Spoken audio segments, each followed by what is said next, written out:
Dulunya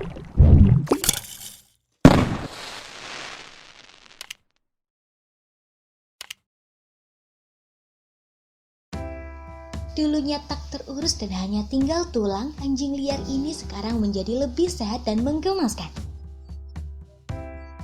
Anjing merupakan salah satu hewan yang banyak dipelihara oleh manusia.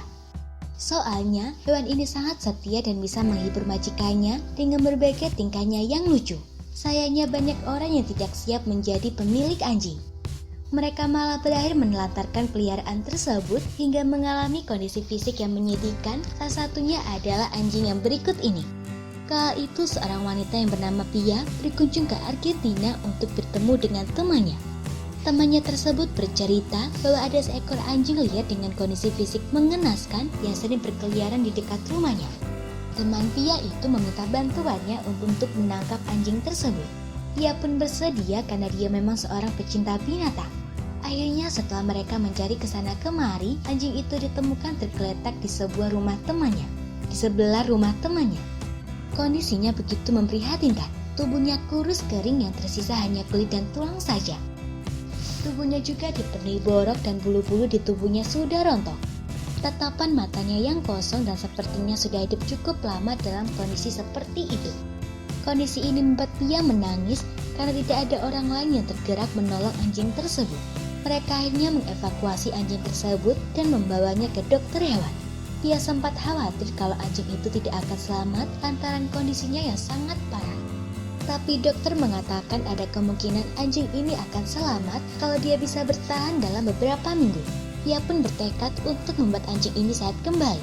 Dia membawanya ke rumah dan merawatnya dengan penuh kasih. Karena sudah lama berada dalam kondisi buruk, anjing ini menolak makan pada hari pertama. Ini membuatnya semakin lemah dan kehilangan berat badan. Tapi Pia tak menyerah dan terus menyuapi anjing itu dengan air setiap 4 jam sekali. Dia tidak mau anjing itu sampai dehidrasi dan malah mati. Setelah beberapa hari menolak makan, anjing ini mulai memperlihatkan reaksi positif. Dia mulai lebih aktif, sudah bisa makan, dan mampu berjalan di sekitar rumah. Melihat semangat anjing tersebut, Pia pun menamakannya Hercules. Seiring kondisi fisiknya yang membaik, bulu-bulu di tubuh Hercules juga mulai tumbuh dengan lebat. Pia akhirnya memutuskan untuk mengadopsi anjing ini menjadi miliknya. Sekarang mereka berdua menjadi sahabat baik yang sering menghabiskan waktu bermain setiap hari. Penampilan Hercules kini berbeda jauh dengan kondisinya saat awal ditemukan. Sekarang, orang-orang tak lagi memandang jijik dirinya dan malah sering berselfie bareng dengan Hercules. Kebaikan hati Pia menyelamatkan anjing ini pun membuatnya dijuluki sebagai malaikat. Semoga informasi tersebut dapat bermanfaat. Jangan lupa untuk klik subscribe untuk mengetahui video terbaru dari kami.